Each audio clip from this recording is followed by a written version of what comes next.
Hello, I am Nigel Clark, a TV presenter and parenting professional. Welcome to the Children's Media Conference Get In, Get On, Gaming and Content Creation, where we'll give you an overview of the skills you need to succeed in this area. This video will give you some insight into the gaming and content creation industry to help you kickstart your career. Our expert speaker today is Nigel Twamarcy, who is a former software engineer turned creative entrepreneur, now the co-founder of Mayamada and member of the London Mayor's Cultural Leadership Board, with a passion for promoting diversity within the creative industries and empowering people with the tools to succeed. Hey Nigel, great to have you here. Cool. Hi Nigel, it's not often I get to say that. Thank you for having me. No worries. So to kick things off, can you tell us a little bit about your journey to becoming a creative entrepreneur and what you actually do? Yeah, well, we'll get to what I actually do. So my journey is an unexpected one, and I began as a software engineer. So when I was young, I would draw, I would do sort of quote unquote creative things, and then went a complete different path to becoming a software engineer, working as a software engineer for a number of years, and then had a flash of inspiration and decided to come back to drawing, making comics, but making it a business. And that has led me to all sorts of areas, including content creation. Wow. So you started basically your own creative business. So I started a business called Mayamada, and yeah, it's built off a foundation of creativity, and it's meant we could make stories, like literal stories, comic stories, but also get to hear other people's stories in the form of like podcasts, live streaming, and it's been an interesting journey. So for those out there listening, what are the pros and cons of doing that, of starting your own business? It's one of those things that I've learned along the way. And in terms of the pros, they're often shown to people. So, you start your own business, you can do what you want, right? And in a sense, it is that you can do what you want. So we've been able to create a business. We have made up our own universe of characters. We get to create these stories. I essentially get to pick the people I work with to a certain extent. And that's great. It means you're working with like passionate people. But then that comes with responsibilities, and that means in terms of setting things up, so getting work, delivering the work, you have to also plan ahead of time. You have to actually then deliver the work. You have to then evaluate after that. You then have to go to the next or find the next thing. So it's a major responsibility that comes with the freedom of doing your own thing. So I think with another pro is the ability to impact other people. So I've been able to create a brand that has had an impact on different creative industries and different individuals within that. But then you get to things often that creatives don't like, the finances, the HR managing people, the looking for ways to make money when one way doesn't work, needing to find another. And it's, in a sense, it's its own kind of cycle of work that you don't always get advertised when sold you can do whatever you want. So you mentioned you've been able to change industries, and how have you managed to change maybe the gaming industry? Because I know that you're bringing a lot of value there. Yeah, for us as storytellers and a brand that creates stories, it was something we started out doing for ourselves. So we make stories and we hope other people enjoy them and buy the books. But it was for ourselves. And I think over the years, we found that actually what we do can have a greater impact on other people. So when we started the brand, we created a games event because we wanted to build a community around our brand. So as a new brand with original characters, you need to do marketing, which I didn't think of at the start. But so we thought we'd make this event and we'd use video games. And over the years of doing that, we realized that actually we're getting a diversity of people coming to our event. And we didn't think anything much of it at the time. But when I started speaking to people in the games industry and showing them like photos of our events, people would remark, oh, it looks diverse. And I'm like, okay, if you say so. But then realizing that the games industry suffers from a lack of diversity. So both, I say on camera in terms of like the characters and things, but also from the people who make games. So realizing the value that we could bring in terms of how do you foster an industry that is more diverse, more inclusive, that made a change, because then that's something we can offer that impacts other people and not just ourselves. So that then took us into wanting to talk to people in the games industry, talk to people who are from diverse backgrounds, find out how they got there so others can learn. And then it led into 2022 launching the Do I Look Like a Gamer video game diversity campaign, where we actively look to promote inclusion and diversity and get young people to be at least aware of the opportunities they have in games, and in the games industry to be aware of different talent that doesn't always come from the traditional university route. When you described your community just now, it sounded like a network, like a a network that you have that you can tap into for different things. How important is networking when breaking into the industry? I think back to like the opportunities I've had, the people I've met, and I think it's all come from networking. The last job I applied for was the one I left out of university, and I barely looked at my CV. I certainly haven't applied for anything. It's just been talking to people, meeting people, being referred to.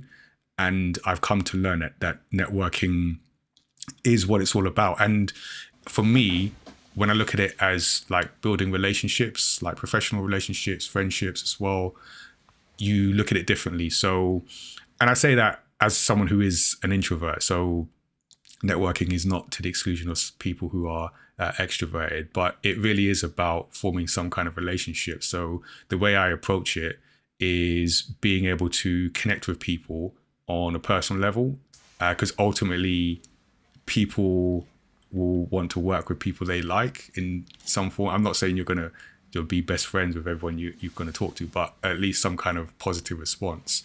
Yeah. Then when opportunities do come up, you're top of mind. So I think networking is just like key to building that professional relationship and taking that journey. When it comes to being self-employed or a freelancer in the gaming and creative and content creation industry, how does it work? Can it work?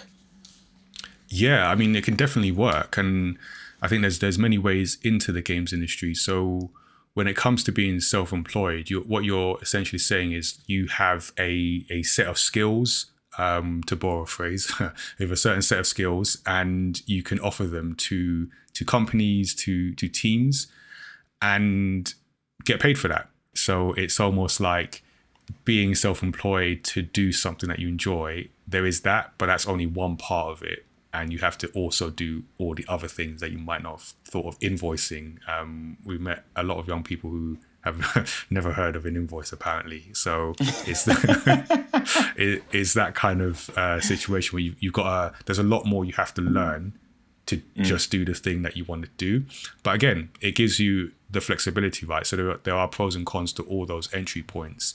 Making content isn't just being on camera. It's preparing the script beforehand. It's getting the guest. It's getting another guest when that guest drops out for some reason. It's editing the content, whether it's audio editing, video editing. It's promoting yourself so people know to watch, because they're not going to automatically just watch because you made it. So it's all those things and all those skills that you can develop and employ, and then obviously provide to other people as a service. But there's often a lot more to it than people have thought about at the early stages, at least. Yeah. Another thing to add to that, and what I want to ask you about now, is that given that YouTube and social media are constantly changing, how do you maintain a steady income from content creation? So I think in terms of like the monetization aspect, it's important to have some separation between the enjoyment that you might have for something and yourself as a business. You almost have to think of yourself in fact, you have to think of yourself as a business, whether you're specifically starting a company or just self-employed.